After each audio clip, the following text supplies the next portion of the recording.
Bonjour Badeko, j'en ai pour quelques minutes tout sur le mouquet.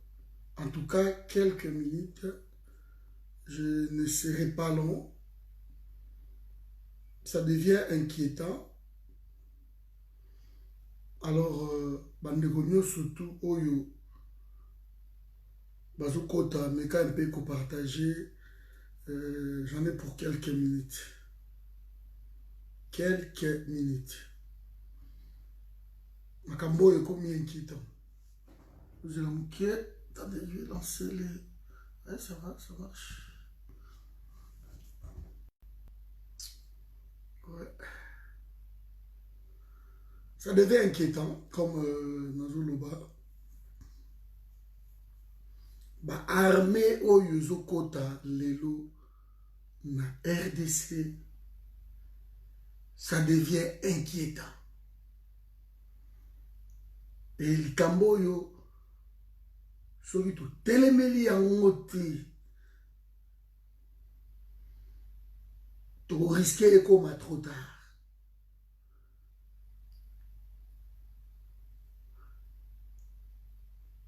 L'état de siège a été lancé. Curieusement, je dis bien curieusement, l'état de siège est un échec total.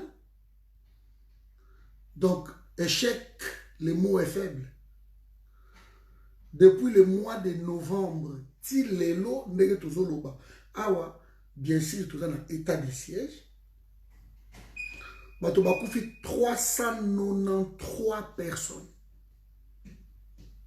Mbote na ma patience. Partagez la vidéo. 393 personnes na Kivu. Avant-hier, na Beni, il y a eu 10 morts vers Kasindi, côté frontière, il y a Ouganda.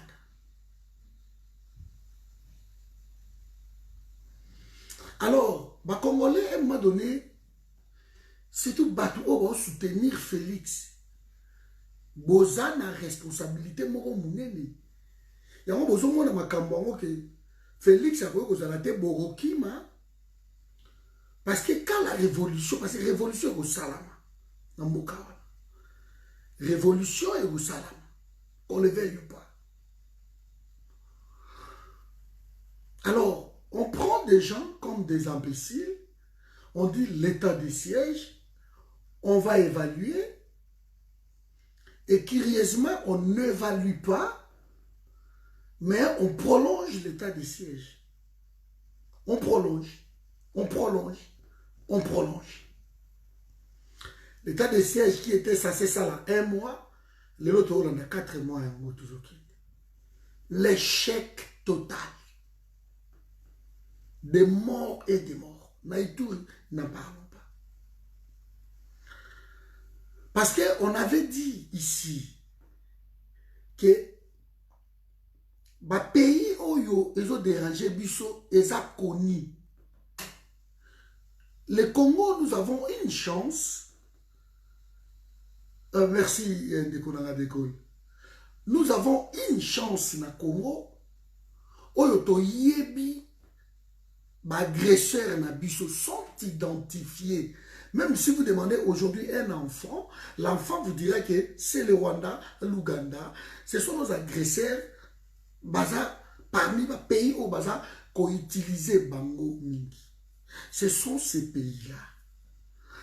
Mais maintenant, la minute où les pays où ils ont dérangé Bisso, Bangonde, Chilombo Fongoleli Bango porte. Ce sont le même pays qui tue chez nous, qui pille chez nous, qui viole chez nous. Ce sont Théo Félix Azokana Bango Malam. Azokana Bango Kitoko na neye kuto mukiti. Papa nyo surtout azoyo kanana agresseur ya bana na ye ou comme ça ba agresseur ya bana na ye ba camarade na ye papa wana soit azazoba ya ba papa soit aza noki ya papa. Comment est-ce possible le pays qui nous dérange? Burundi encore moins, Didier, encore moins, j'ai dit. Mais il est parmi les pays. Aujourd'hui, Zambie, Tanzanie, tous ces pays-là nous inquiètent, nous dérangent. Alors,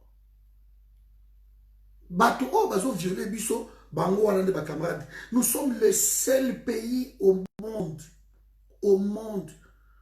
où nos agresseurs, nos bourreaux deviennent nos amis. Maman n'a pas banjo. Bozo les gens qui nous détruisent, qui nous dérangent, qui ne veulent pas, dans pays qui est des alliés. Et pas dans Bisso, ça ne va pas, l'insécurité pas souple. Ce sont ce pays-là où il y a une guerre Congo comme fonds de commerce. Il faut qu'il y ait une guerre au Congo pour Bango Bazala Malamu. Ce sont ces pays-là, Néoyo, entre guillemets, votre président, alors que Bango n'est pas camarade. Alors là, ça dépasse même l'entendement. Ça dépasse. On dit c'est la diplomatie. On leur ouvre des portes. Depuis Tovana Mokawana, depuis Félix a du pouvoir, les Américains ne sont pas arrivés. Mike Amer a memi biso na buzo babwe pa ya Félix ba mati gauche droite pou. Tango Félix a quelque signé ba accord. Na Rwanda a signé ba accord. Na Uganda a signé ba accord. Na Burundi directement l'armée américaine baye. Ba Kenya baye. Autant d'armées dans le pays moko et autant d'armées toujours dans l'Est de la République. Mobutu était fort. Hein? Il dépêche Oyo, vous avez construit Makambotu presque dans Mobutu, mais après vous avez vilipendé Mobutu à un niveau pas possible. Vous voyez comment vous avez détruit le pays. Bonsoir Maman Lorraine. Vous voyez, Maman Lorraine, comment ces gens-là sont en train de détruire le pays. Les Américains sont arrivés. Mais curieusement, on a attendu une mission à Bango. Les Américains sont arrivés. Point à Bango focal, focus, vous voulez Bakokita. Bango Bakokita na parc à Virunga et parc de la Garamba. Donc les Américains ne sont pas venus pour terminer cette guerre, mais les Américains sont venus pour protéger les deux parcs. Il y a Virunga et puis il y a Garamba. Alors cela m'a intrigué un peu. Mais c'est pas possible. Na Ituri kuna bazo détruire Batu. Na Minembwe, n'en parlons même pas. On tue, na babeni tout. Mais ces gens-là sont arrivés. Bah, ils vont protéger parc. Nabusoya. Yani. Ah! Mais ce n'est pas possible. Et bah, après signature, il y a Félix Naba Rwandais. Il y a Pessi Rwandais qui est Bokota. Bo utiliser ba or nabiso, ba diamant, ba coltan, bo sala yangotu. Et ils ont choisi comme route au biloko ko banda ko bimaka côté wana. Alors, de l'autre côté, nous sommes venus à bombiter. Alors, il n'y a pas de ça la bandiera. À bande kutu. Tie koya ko bima na Goma. Kasindi, Beni, et Koti Butembo, et Bimi Lubero, et ye papa Lubero, et komi na Kiwanja, et logo na Kiwanja, et komi na Ruchuru, Kirumba, ti et kobima Kibumba, et kobima na Goma. Il a choisi de faire cette route-là. On leur donne ça. Le parc Virunga wana, et bandi na Kiwanja. Et Kiwanja wana, ezalaki kije il y a 1,23. Les Américains n'ont jamais terminé une guerre dans le monde. Les Américains partout côté bayaka batiaka poto poto. Na Irak, pareil. Bon, le loko basala. Ah, Mago, les Français, les Britanniques, ils étaient aussi ici. En Libye.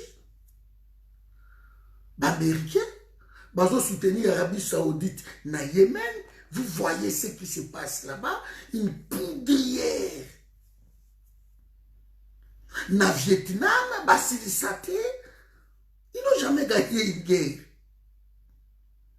Basilisate, dans Vietnam, Poupola, on va Poupola.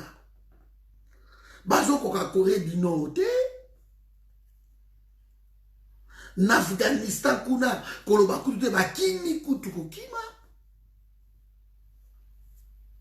Et ces Américains-là, ils kota officiellement sous l'heure ya Félix, ayami même bango, et curieusement, amemi bango na parke kaka, parti wana, coltan wenze.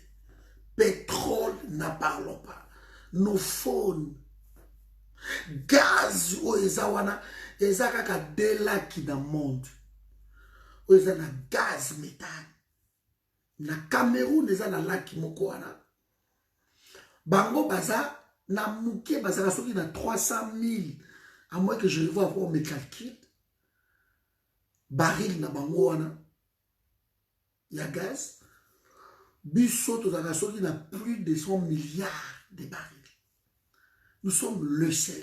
Et il n'y a pas que ça. Il y a gaz, pétrole, donc tout est là. Je vais revoir ça. Et là, on a gaz. Les Rwandais sont en train d'exploiter ça. Nos richesses, ces obima nanzela wana. Voilà pourquoi Félix veut venir ces armées étrangères bayena est pour sécuriser bien à bango ou na Rwanda.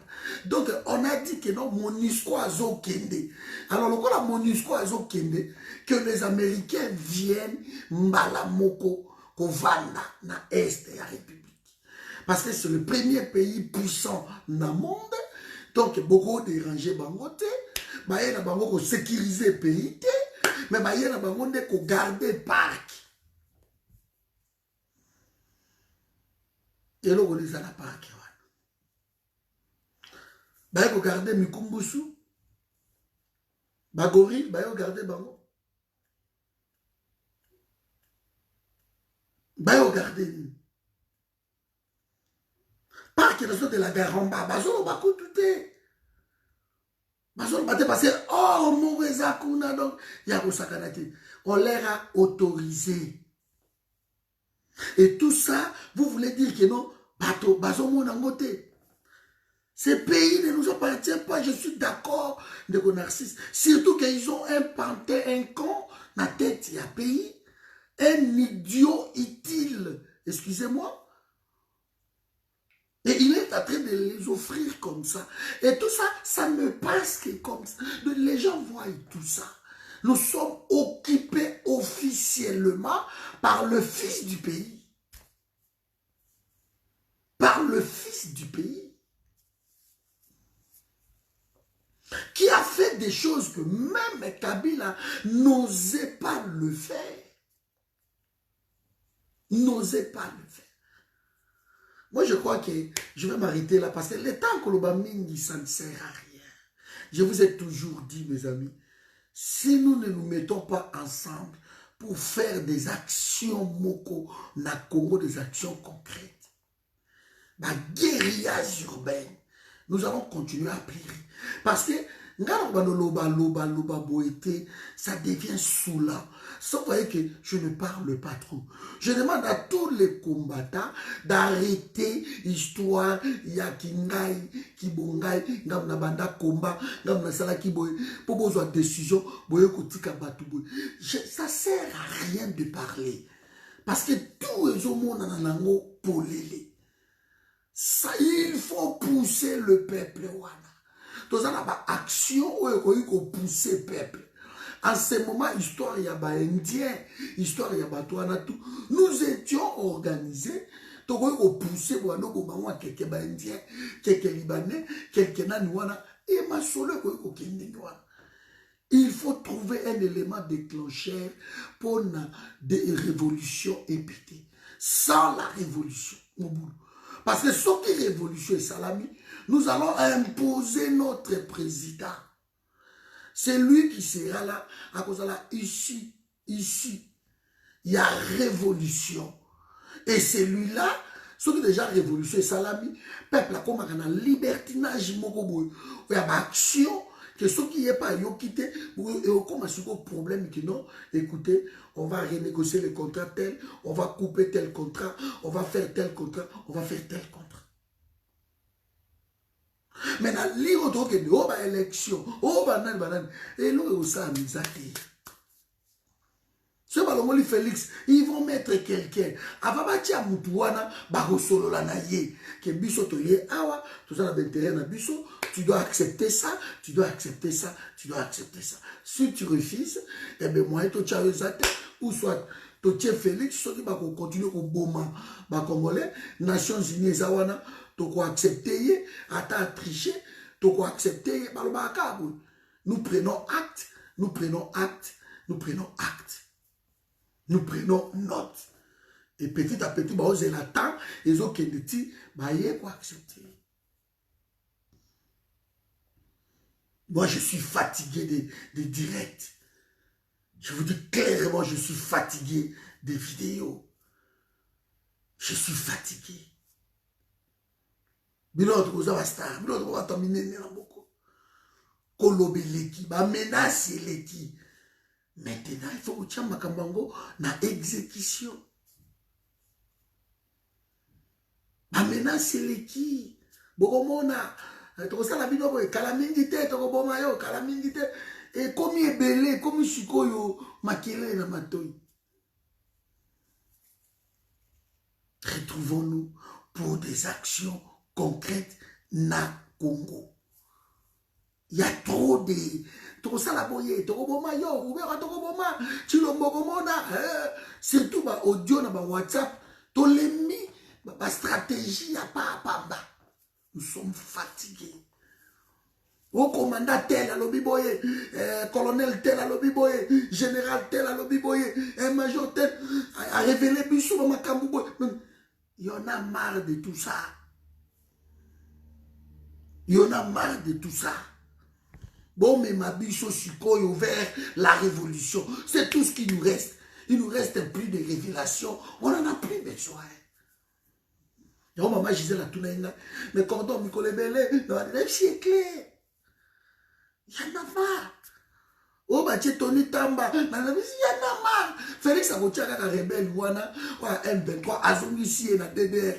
C'est normal. Il est télécommandé. Il est télécommandé.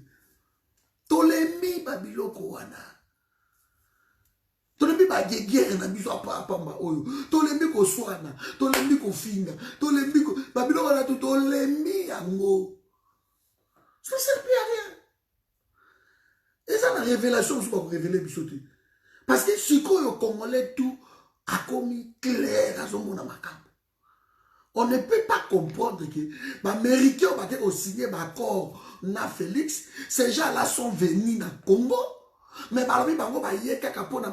ont protéger parc na biso ya Virunga na garder à parc. Ah! Mais juste na Beni wana basilisi bato. Na Kasindi bato bazosila. État de siège, échec total.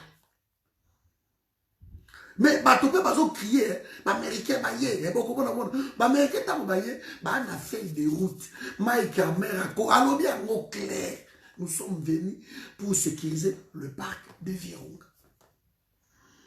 Parc de Virunga, bandeko baye bité, et ça na frontière, kobanda kiwanja ti okei, utu kirumba okei, okei Lubero okei, tout ça les a parc Virunga.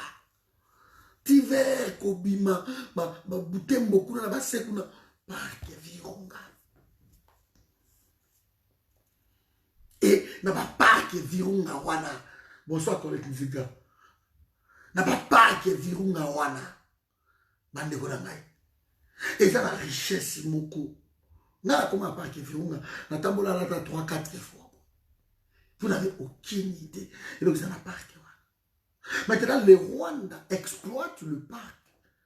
Et au côté de ça Rwanda 1 milliard de dollars parc Virunga. Et ce 1 milliard de dollars, le Rwanda, rien que dans le tourisme, dans le commerce illicite, Rwanda, c'est presque 680 millions de dollars. Rien que dans le parc, Motazo géré parc, c'est un étranger. C'est un étranger. Moi, je suis aventurier aux États-Unis, à Coco, lobbying, il y a Coco. C'est son fils qui gère le parc. Si vous avez parc, côté où na parc, comment vous pouvez sécuriser Kakayamo? Autant d'armées dans un pays. Alors que tous les ex-phase, on va vendre ça pendant 32 ans. Baeluki, bazana bango wana. Expertise na bango. Vous voulez vraiment qu'il y ait calme? Est-ce que tant que bambouza ma bébé banaï ko sécuriser quoi wana? Je n'avais pas besoin des Américains. Parce que c'est là qui va breveter d'état-major bien formé. Ils maîtrisaient les coins. Babaouma, Mamadou. On n'a pas besoin d'autant d'armées. Le logo côté ba Kenya, Kenya est au Sanin, Kenya bunda wapi. Même ça la guerre nini au Kenya bunda. Kenya y parce que Kenya il faut acheminer. C'est le pays. C'est le pays où il y a qui le seul pays qui dans prestation de serment à Félix ou Kenya, un grand commerçant, c'est un millionnaire celui-là. Et le Kolaza, dans la société, il y a un pétrole. Il faut pas à côté qu'il y a un pétrole dans l'Est et la République. Et voilà, bazo kota. Aïe, qu'on sécurise, intérêt naïe. Kenya Vunda. Aux gens na breveté d'état-major, ex-phase, bazawana.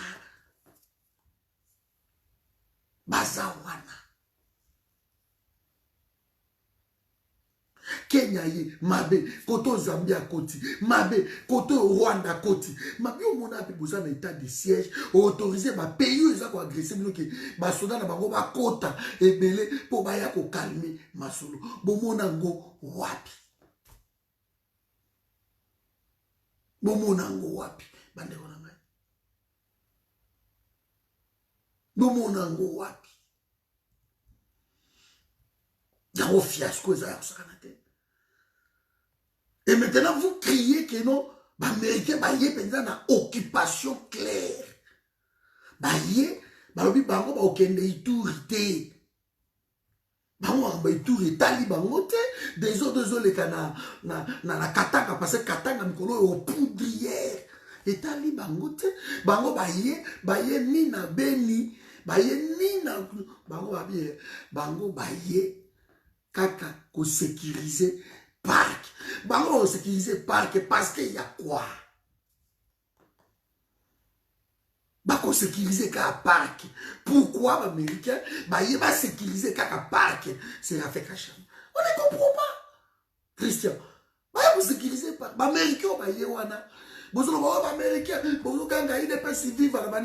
Ces Américains-là sont venus pour sécuriser le parc Virunga. Point barre. Formation à gardien de parc. C'est tout. Et pourquoi Baye pour sécuriser Yango? Parce que Félix a signé na Rwanda. Rwanda za mwana ya Américain. Côté nyo surtout oyo mbongo e bimaka. Les Américains gagnent na Congo officiellement 50 milliards de dollars par an. 50 milliards de dollars. On a État américain. sans compter les entreprises. Il y en a plus de 800 entreprises à caractère minière où ils en ont est de la République. Concentrées dans la zone ouana. Concentrées dans la zone ouana. Presque 800. Ma compagnie est là, 6 millions de dollars par jour. Et ça, ouana dans est de la République. Et ça, ouana. Pourquoi bailler pour sécuriser réserve des fonds de poules? Parce que bambo bakota ki série boko bagena ko boma ba okapi. O baza unique na monde bagena ko boma ba okapi. La réserve des fonds de poules. Pourquoi ba sécuriser en côté? Pourquoi ba yaka pe depuis Kalati? Ils sont venus juste après signature, il y a Félix à cause qu'il est ake esto na yeko tala bino lokuta depuis a signé na ye a koti ba Rwandais a koti Ougandais officiellement ye wana zonga na ye na kin abandeli ba voyage na ye. Il n'a rien à foutre de peuple ouest. C'est pas son problème. Côté Minembwe kuna poudrière ils ont pété ba tiamo état de siège. Parce que Minembwe si ekei Tolobaki oyi Lukamba, oh, ministre intérieur actuel. Asa mutu IDPS, c'est mutu ya IDPS. Kasaye.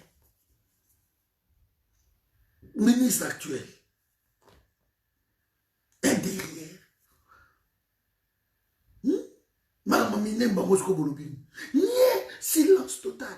Parce que Minembo c'est qui? Bazi Gisaro, Batia Alexis Gisaro, le fils, il y a celui qui nous a amené par mensonge, Babilo Konyo surtout, Botier ministre et infrastructure.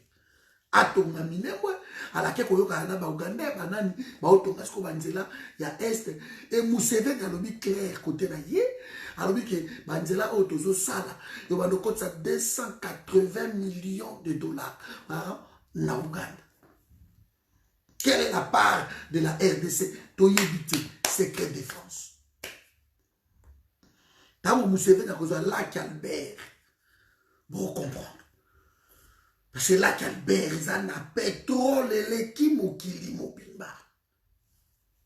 Lac Albert. Congo, c'est pas possible. Donc, on ne pas ça dans le pays, voilà. C'est pas possible. Lac Albert et l'équipe Mokili Mobimba pétrole. Gisement nango moko kaka pour Venezuela. Il y a plus de 3000 milliards de barils de pétrole et de là. On ne sait pas exploiter ça. C'est Mousseveni a besoin de là qui voit. Et que dire de Missi comme à 4 couches? Le Congo n'est pas wana et Congo a explosé. Au plus de mon akao volcan on est à l'oukuta et ça plus de 8 volcans. Bah côté on a plus de 8 volcans. Donc il va kaka Niragongo nani et ça plus de 8 volcans. Bah monsieur là là nango et la mukagate mukole ko pété. Mais toujours ça kana bah volcan wana so que pété na lac wana.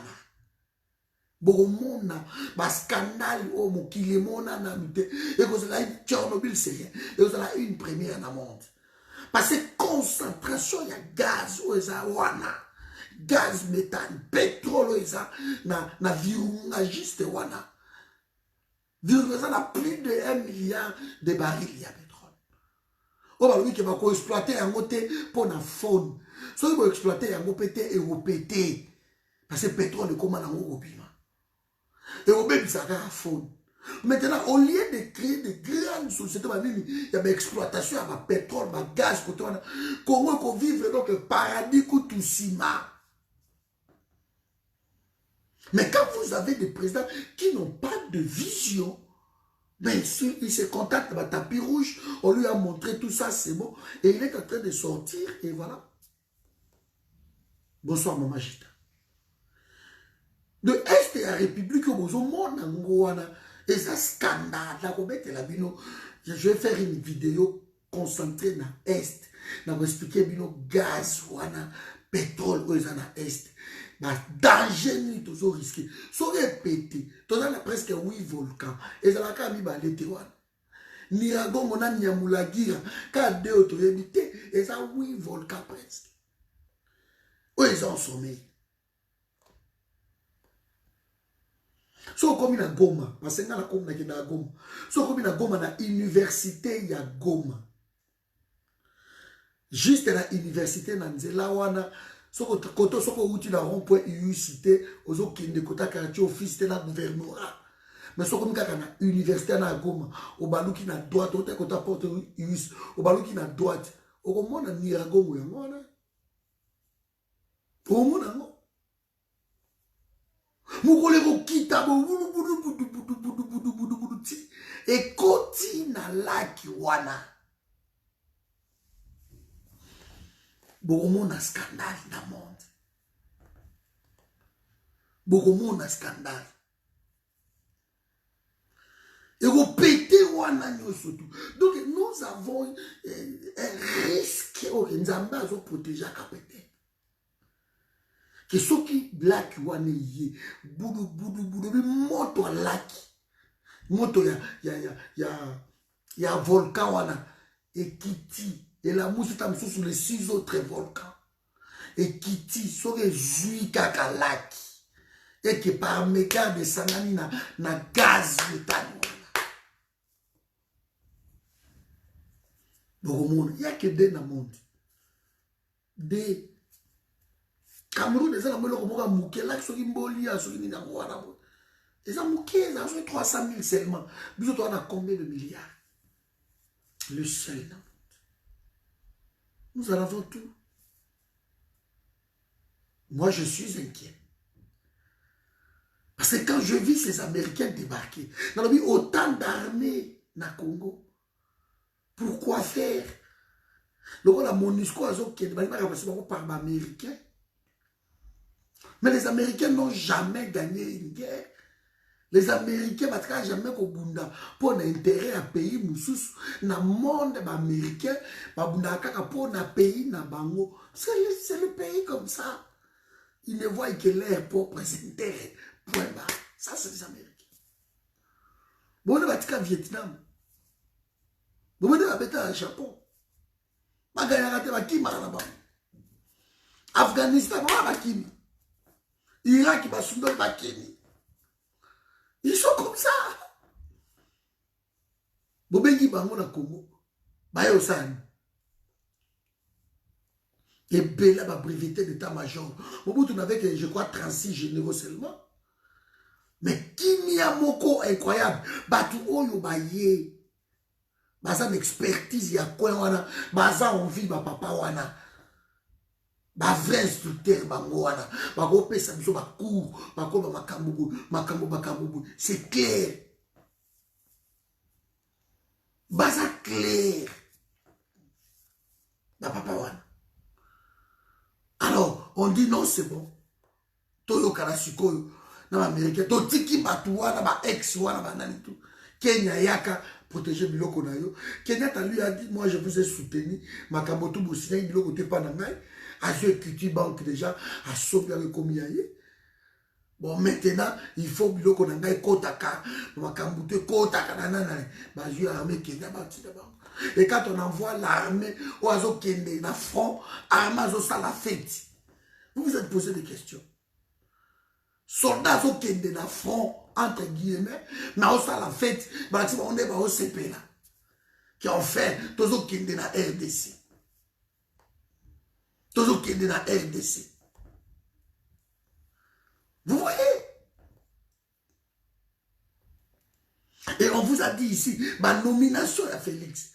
Kabila va kende, Kabila a nommé tous ces généraux-là, a placé Bango Yogozala Awa, Yogozala Awa, Yogozala Awa.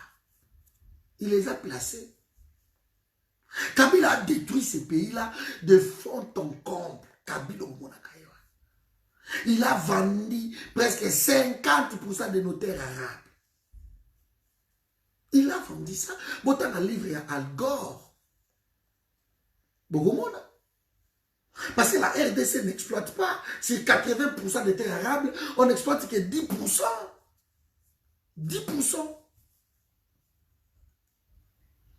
10%. Et le budget qui est consacré dans le pays à caractère agricole, on reconnaît ça 3 milliards de personnes, c'est 3%. Il y a un budget, 3%.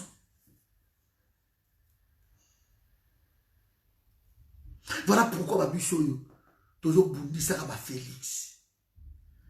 Toujours le baraki, Makambo Oyo, Toki Nango Boete. Moi, je vous invite tous. Je vous ai dit, des vidéos, il y en a marre. C'est tout, explicabino, tout ce qui est richesse, tout ce qui est stratégie, tout ce que nous pouvons faire.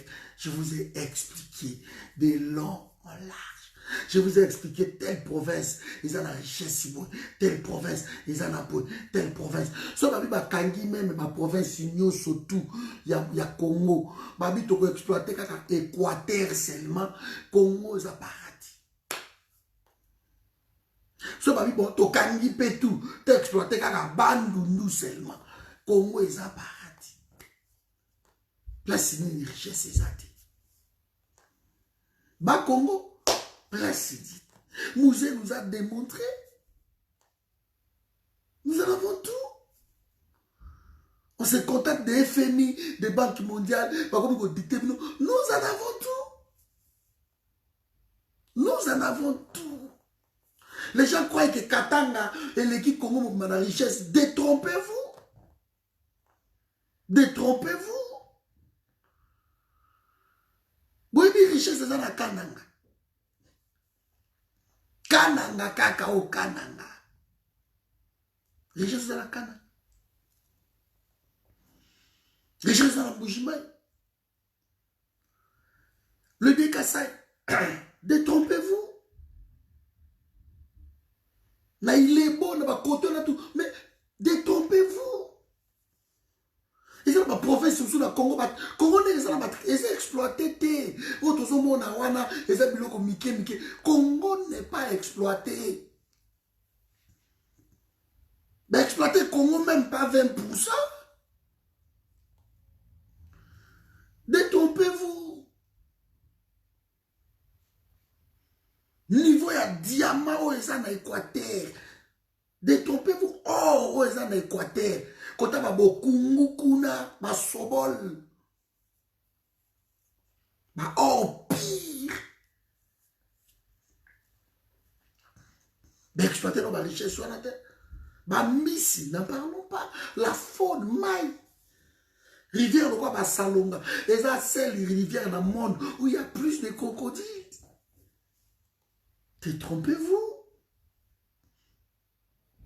Comment ils sont entourés de maille? Le pays, nous sommes la maille. Comment ils sont entourés? La province de l'Équateur, ils ont île dans la maille. Au cause de la rivière Momboyo, au cause de la Ruki, au cause de la Chuapa, au cause de la Salonga, au cause de la Dwankasa, au cause de la Bombomba, au cause de la rivière Ouanatou. Naïba, presque la Moutou. Ce sont des rivières, ils ont autour des côtes. Kisangani, province orientale. Mais détrompez-vous. Ils ont la richesse incroyable. Or, ils ont diamant, ils ont et ma belle la fertilité au besoin dans monde. Nous avons un président qui ne regarde que pour lui le tapis rouge à sa présidence. C'est bon. Il est entouré par des Njalelou. Mes amis, Dieu nous a tout donné. Ce que tu reproché Nzambeni. Votre monde de la Nzambe mais non, Nzambe a l'embibiso. Non, mais c'est pas possible, t'as un bateau. Je vous ai tout donné. Il n'y a aucun pays, dans le pays dans le monde où il y a un biloko de Tibiso, exacté. Exacté. Ba Hollande oyo batongi yango na mabanga ya Congo pour stabiliser mai. Ba Congo mabanga wana. Yango itondi na itondi Hollande. Détrompez-vous mes amis. Ba kisi ya assainissement d'eau oyo ba jouer yango wapi. Congo asika na Congo. Na Le Congo est un centre de gravité à monde. Et ça, Makambo, il y a blaguité. Et ça, ma blaguité. Rien ne peut se faire dans le monde sans le Congo. C'est le centre du monde. Et quand moi je vois les Américains sont venus, rien que pour sécuriser côté Wana. Les Français, sali tout, Canada, Rwandais, même en 6 millions, côté Wana. Les enjeux, dans 5-10 ans ici, c'est les voitures électriques. La technologie, n'en parlons pas, les 5G. Et l'Est de la République détient presque 80%. Il y a la matière Wanagno surtout. Quand j'étais à Goma, je vis les Allemands venir construire l'aéroport à Goma. Ce sont des Allemands. Il y a quelque chose ici. D'ailleurs, qu'on découvre que l'Allemagne est le premier pays producteur de drones civils dans le monde, qui rapporte presque 10 milliards de dollars dans l'Allemagne chaque année. Et drone civil, c'est quoi? Matière dans l'Est de la République. Voilà pourquoi comme c'est l'aéroport Goma international. Des affaires que France qui na Goma et le mais ce que bimika na Goma wana au comme le quartier Birere au tel quartier Office au comme on obi mais ba ko na ba todi ba ko vivre na ba todi so ke na Kiwanja o ke na Ruchu o ke na Masisi o ba ko vivre na ba todi. Mais oh, richesse, au Cameroun, c'est pas possible. C'est pas possible. Alors, la MONUSCO est réversée. Et donc, la MONUSCO est réversée. Soit la MONUSCO, le mot à Boubaris, Bazoya. Baris, Bazoya, na bango. Baris c'est un pays. Baris c'est un pays aussi sa guerre. L'Amérique est Syrie. Et Syrie, il n'y a pas de problème. Il n'y a pas de problème. Surtout les pays francophones. Parce que qui m'a en France. Gabon et Wana Kenya et la Commonwealth. Abimi na ye, abisi ba français clair na zoki. Obiange makuna abimi na français fa na ma francophonie. Abimi na bango. Centrafrique yo wana to de a comprendre ki makama abimi na ye. Tchad pas de ka bima après ba élection o. Ya ba bomi triste bi. Bazo bima Mali de za wana mi soit Mali déjà et c'est que déjà na riche. Boko bouger pour réussir battre ba okita. Baoya. Il y a aussi qu'on va même surtout récupérer déjà coin oyo. Vous récupérez quoi là? Il faut tout benga là-bas. Il faut tout benga là-bas. Et nous pouvons le faire. Un peuple se libère seul. Un peuple se libère seul. On a beaucoup de débats dans Kim. Les étrangers comme au bêta film. Les gens n'arrivent plus à supporter soudé. Vous avez salama, les étrangers qui ça surtout. Les gens ne supportent plus. Les Indiens comme mal vie. Les étrangers comme mal vie. Alors surtout ça qui juste organisé. Tu vois au côté Sambouma Mabé na Katiwana. Tu vois au côté Sambouma Mabé. Bafuta bande on sur le côté mbongote makambote et le côté on est payé na ndi même jatini ngobila lelo asa l'émission na sango il a parlé de ça qui sait que les Indiens les étrangers sur la awa c'est plus supportable. Il a parlé de ça. Le gouverneur il a parlé de ça. Il nous maltraite, nous sommes mal payés. Il a parlé de ça. Alors, il est temps qu'il a tout un mokonzi mboka to mettre fin dans Babiloko. Vous croyez que vous êtes xénophobe? Non. Mais nous allons utiliser tous les moyens possibles pour nous soulever peuple wana. Nous pouvons le faire. Il ne reste que la révolution. Les élections ne changera rien. Mais à partir de l'élection, ceux qui doivent travailler bien, ça peuple na libata. Moi, je vous l'ai dit. Stratégie au bango bazo kenango. Élection. Bazo ça la tout va tricher. Donc la peuple ça baillé Félix Nengewana. Parce que ils ont le babanango le kini c'est sous mamba obombati. Na est na Équateur partout, c'est ça sous mamba obombati. Donc on attend même que Félix aille nous battre campagne dans ma province Wana, on verra. Donc il faut profiter. Balingi ba élection na diaspora ko ya biso na mona nanu diaspora ya buzoba ya distraction boité. Pouvoir comment ils ont la balabala, tous ces balabala. Pouvoir comment ils ont la boca chilo moté, ils ont la balabala. Ils ont la balabala. Vous voulez nous diriger, allons-y. Allons-y. Tout sauté dans ma solo. Bakitsi bilok opérateur économique qui va mourir. Parce que tous sont des étrangers. L'économie a payé ça dans beaucoup là-bas. C'est clair. Voici des moyens autour pour pétisser pays. Tout est dans beaucoup là-bas. Tout est dans beaucoup là-bas. Nous pouvons faire des choses et des choses et des choses. Pour battre le cas de Bisso Oyo. Tout de suite, on va kiango. Et aussi, mbakate. Et mon kobo avec un cordon patrie qui m'a sommier. Et pas la même aussi mbate. Si on a 100 €, quand on a l'écart, on a besoin de 100 €. Botier la main. Et je me débrouille pas mal. Et aussi mbakate. Et aussi mbakate. Nga ba condamné ngai na makambo ya ba Félix le kakao na kendeki nini bolondo awa ba condamné ngai ba betinga 6 mois de travaux forcés na ça ba poubelle kama ba Congo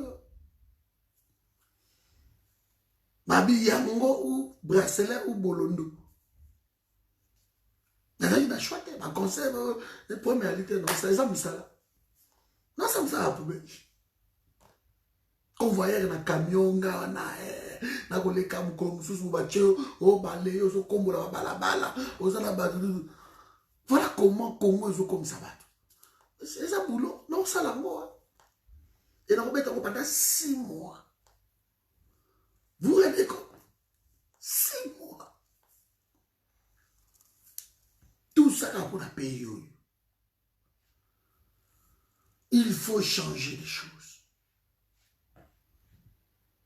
Il faut changer les choses. Tout ça la bouille. Na Congo. Tout quoi vous changer ma cam. Tout vous changer ma cam. Donc il faut vraiment tout comprendre. Tout yeba. Et le connaît au leka. Et le connaît au simba. Et le connaît au salabo. Et le connaît au salabo. Qu'est-ce que nous pouvons faire? Le cola micro va comme hostile là-bas, étranger. Bah étranger, on va dans la lemba. On va dans la matete. Parce que dans la boutique, il y a partout. Dans la matete, dans la njili, dans la nani. Comment faire? Il faut pas sentir peut-être que non. Bah oya wanati. Nous pouvons les utiliser. Parce que batampia kabangwana la périphérique wana. Il faut juste leur dire, écoutez, au moins munga na ebi oezalaka na en face à station ya so koti na njili wana quartier 1 station mozaka na bo nzelo eke se komaf tout droit au koti OK quartier 7 côté wana côté ba Louisa wana boutique moko ya ba indien mozaka wana kutinda ka bato pi et au pété collègue à côté. Oui, bon, écoutez, qu'est-ce que nous allons faire ici? Dans ma tête, écoutez,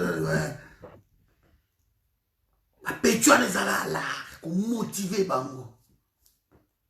C'est un milliard. Vous avez $1000. Il y a un bon bébé. Oh, bah, tu as des soldats, na kati na ba, vous récupérez les soldats. Nous, on vend combien 500, bino mi bale.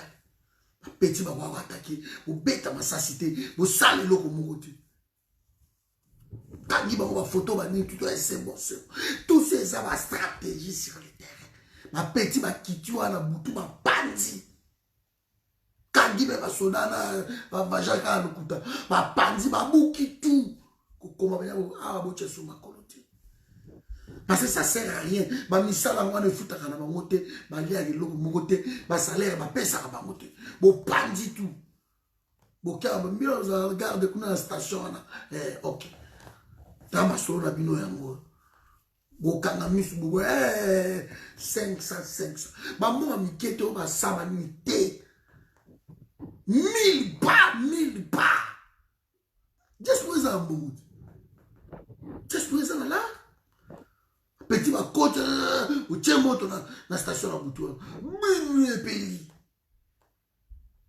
boli ko to ko cha pe wana kao na kao penza kao.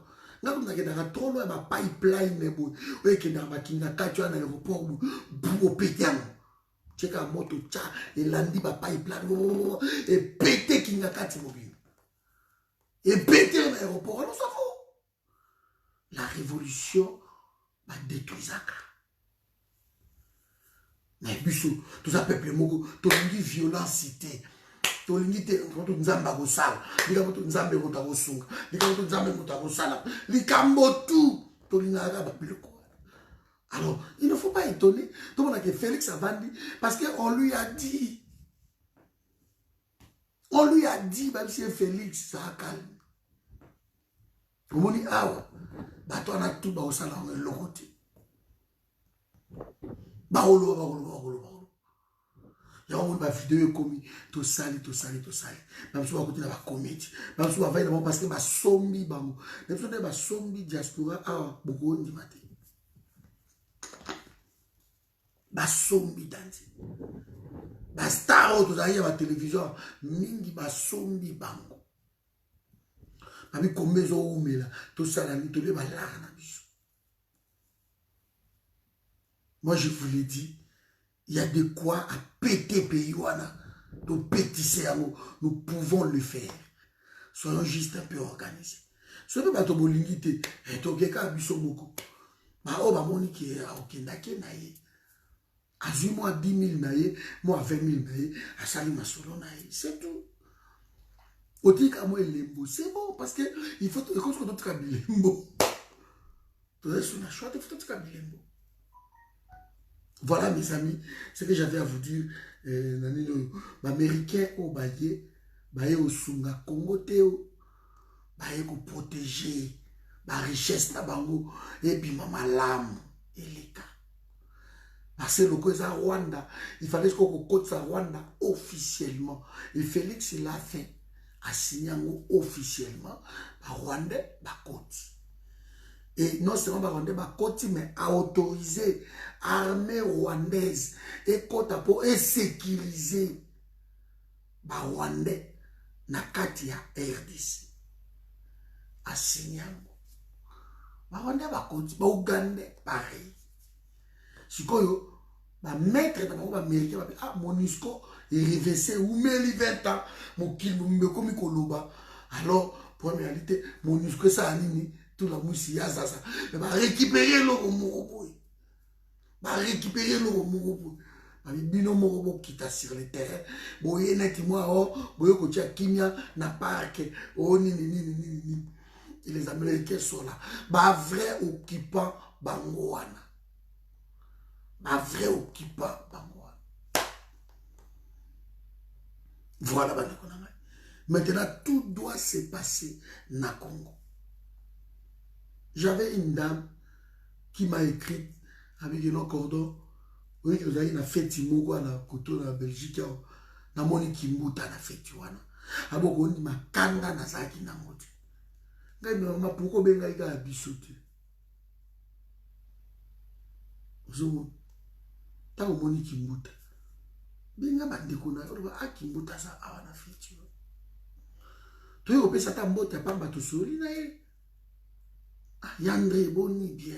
Ah, on l'a qui n'indégénie. Tu soli na ye, c'est tout. Yo bengi bisote.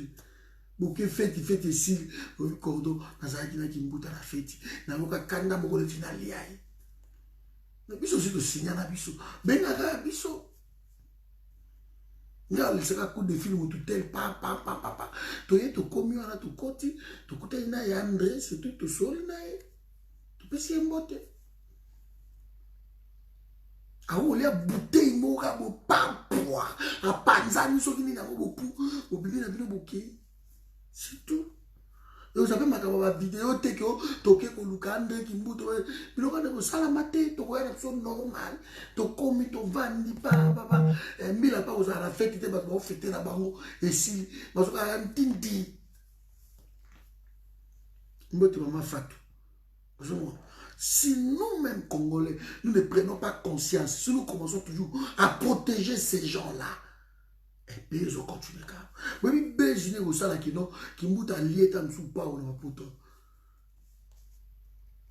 Vous voyez, vous avez dit, vous avez tendance à chili kak. Vous voyez, vous avez mêlé la mique, vous avez cutter, qui est, et si vous avez sans bruit ni quoi que ce soit. Tendance à faire sous-batté. Vous souba. Vous l'avez dit. Il n'y a pas mêlé ou atalate. Vous souba. Tendance à chili, qui c'est tout. Bon, il te m'a camboyé, ça m'a quel bon, ben, n'a mis là pour rien. T'as ma carne, il y a 10 personnes, 20 personnes, boubou, kangié, beaucoup de tendon d'Achille, kia, et si la vanne a commis coca, libella, point barre. T'as me bon baza, kobo manaka, soit boye boni bango, boye bibi, soit ça soit comme des fils. On peut toujours s'organiser. Mais comme ces gens-là sont protégés par des Congolais, nous avons un problème. Nous devons nous passer dans un mokobo. Ayambi, le premier ministre à Kalo, Sami Badibang, Awana Pullman. Même que nous avons ça des fois convoiturage, Awana Gardiniti, Pullman et Awana. Nous avons eu cordon. Et si, oh, bouche, bonsoir, bouche. Oh, le cordon, n'est pas biso. Tout ça qui n'a pas de lobby, moi et tout le bas. Ils ont quitté Talakaka, il y a une famille là-bas. Voilà, le quoi il y a une famille là-bas. Nous avons combattu tout le monde. Si vous avez tout fait, il y a une bataille surtout ce que tu sais. C'est ça qu'on a souffert. Parce que tu as un sacrifice. Tout le monde connaît tout le monde. Et ceux qui nous détruisent, ceux qui nous tuent au Congo, ce sont des gens que nous connaissons. Ce sont des gens qui connaissent tout le monde. Nous devons passer la vitesse supérieure. Il faut qu'on passe les lokoana. Donc voilà ma camarade. On est avec sa vidéo Lelo Oyo. Donc c'est clair mes amis. C'est clair. L'Américain tango baye. Félix a venu l'Américain à Congo pour baya osunga ba Congolais. Tango ba uti ko tala Félix na cité loya ya Mbibango. Tango ba bimi Mike Amer alobi ango clair ki toye pona to sécuriser parc Virunga to former ba gardien ya parc. C'est tout. Et toye bibiso surtout n'expliquer bino a banje a wezani. Les Rwanda a côté officiellement Sikoyo na Congo. Malgré les Nations Unies, tout ça, sous rapport. Félix nie malobé loko mon côté. Donc papa avant a commis si biso bazoba parce que moto ya viola kabiso, moto ya boma kabiso, yes kwa ko mokonzi. A commis Sikoyo kokota na ndako na biso normalement. Normalement. Donc, tout ça, c'est qu'on vivre en Wana.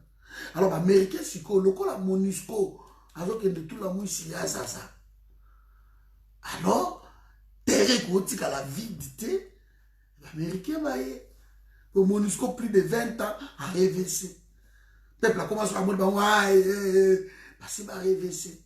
Donc, il va commercer, il va miibi. Alors, MONUSCO va dans Kawana pour les États-Unis. MONUSCO va dans Kawana pour les États-Unis. Alors, bango moko baye. En Afghanistan, ba kokate. Na Irak, ba kokate, ba pomper, ba pétrole là-bas tout. Ils sont comme ça. Na Vietnam, ba kokate. Côté tout, ba leke dans le Japon, ba kokate. Na Canada, ba beti Hiroshima. Bango wana sikoyo, ba yepenya na Congo, ba isko kovanda. Na este wana ya république. O ba obo bato na Ituri kuna etali bango te ba okoma na Ituri te, ce n'est pas la mission na bango. O ba bato na Beni na dit depuis novembre ti lelo to ça na 393 personnes o ba kufi lobby. C'est ça. Donc biso sikone to ça awa. To ça pour éviter. Bango ba yé ba protéger ba bien na bango, ba colta fait bima, ba cuivre fait bima. Na cobalt fait bima. Et au wapi Félix a dit on a vu tout ma matière première na tout na Congo et qu'on va la traiter na Rwanda. C'est officiellement assigné. Mais pour contrôler et bimi combien et qui combien et pour contrôler à côté. Rwanda mtakoya azui à traiter yango. Nous allons perdre 4 milliards de dollars par an. Et ça, c'est officiellement. Donc, officieusement par là, tu vas perdre 20 milliards. Mais voilà. On coopère avec notre bourreau. Et là, Bobé Nanga, Bobé et Patrick soutenir Félix Tshisekedi. De Mouto a violé Ngai, a violé Baleki Nanga, a violé Baleki Nanga, a fourré sur la ventre, a zo kata kata. Et lui, Félix, coopère avec cet homme. Et Nga Bozolo Balanga qui non, pour réalité, de coopérer na Félix. Nga vous avez accompli ce loco à la tête. Non, vous avez accompli ce loco à la tête. Je préfère mourir dans Pia Kananga, ne dans un Pia Kananga, ne dans un débrouillard à Nanganyou. Mais n'a pas coopérer na loco wana te dans sa route. Je ne peux pas réduire la personnalité dans le niveau. Ok, même dans n'importe comment, tu te sens humilié. Humilié. Des amis tu te sens humilié. Le fait que ça va, ce sont des Rwandais, des Burundais, des Ougandais. Tu te sens humilié. Humilié. Et on impose à quelqu'un, et il le fait. À côté de officiellement, Burundi, Rwanda, Ouganda, Bokota. Bango gagné, Mokile Yebi. Oh, Bissot gagné, voilà le niveau. Les gens croient. Félix, c'est dommage. Il pouvait être un bon président, mais quand on n'a rien, on n'a rien. C'est clair. Moi, je crois que toujours Sengemingi, il avait dit pendant la campagne, assassiné déjà contre la banque qui va retirer. Abina dans la programme. Na koye kola na présidence. Il a dit ça. C'est que l'autre jour, nous avons ça miracle. Miracle, il n'y a ça. Miracle, il n'y a ça. Parce qu'il y a un qui a un programme. Mais il renommé Kaka, il na présidence. Et il va Kabila comme référent. Et quand nous savons que pendant 18 ans, Kabila bomi pays wana. Ne Kabila tchétcholi pays, tchango mike. Alors, Kabila c'est un référent, il y a IDPS. Il n'y a pas plus bête que lui. Vous voyez? Donc, il va aller tout ça, avec clair, ils veulent former les Banyamulenge, ils veulent faire, c'est tout. Le pays est bradé, le pays est mort. Et ce qui fait mal, que moi, na mokande, mouton sa babiloko wana, oyo sa la pasi ya mwana, korbananga, neza que moi na mboka. Il a peine à décoller le pays.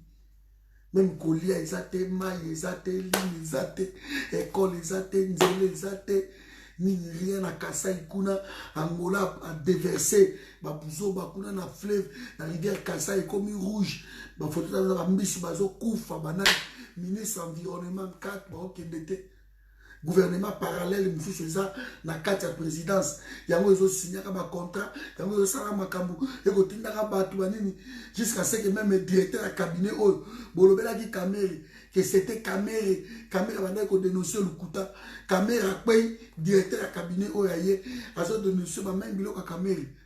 Alors il y a un désordre dans la présidence qui signe quoi, qui fait au nom du chef de l'État, qui fait ceci, qui fait ceci, azo comprendre était.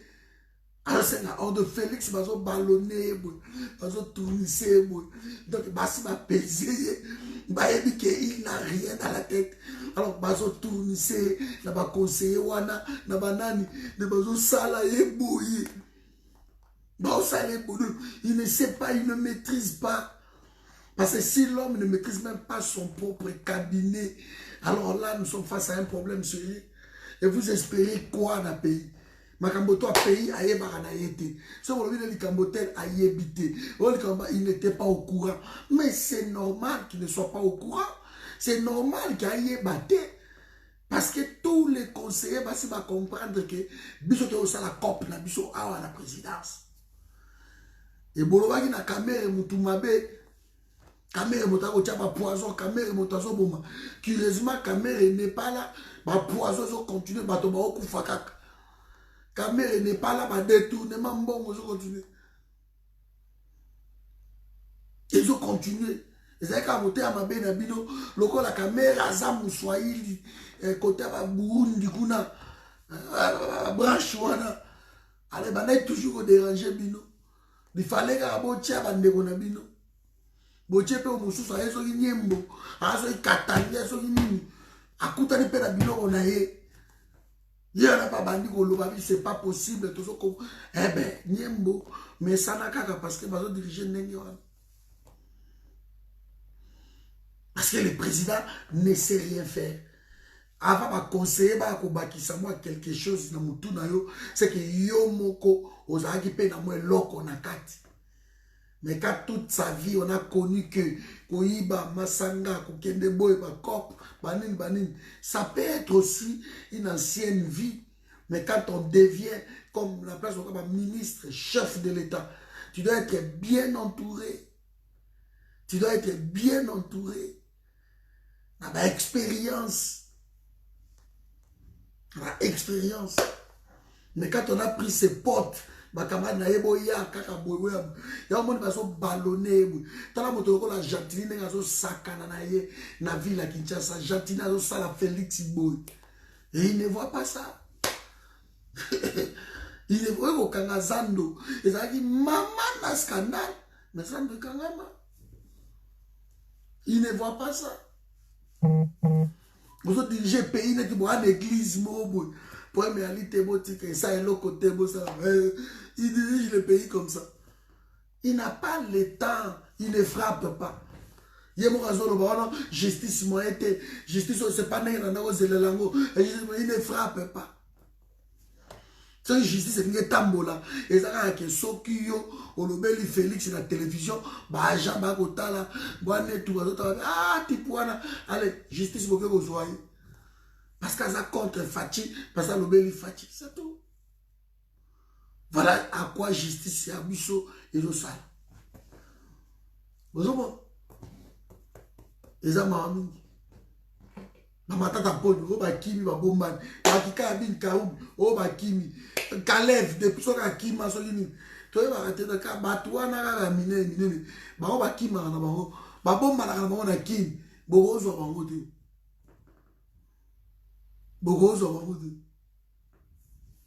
Vraiment, on avance seulement. Voilà mes amis, nous n'avons pas mon abino. Bonne soirée. Le rôle de l'élection, ceux qui s'organisent bien, comment vous péter l'élection. Il faut être pété. Alors nous autres aussi, organisons-nous. Organisons-nous. La boule de neige. On te donne qui? Élection, te donne. organisons-nous. Bakende la élection wana. Parce que Félix a triché. Ah, a choisi à triché. Parce que Malo a besoin de 3%. Même na Kassai va voter. Le bac à moi avec excès de sel. Il y a moi netou, moi beaucoup en tombolo, banane. Peut-être bakolo ba total à kakanan. Total à nan.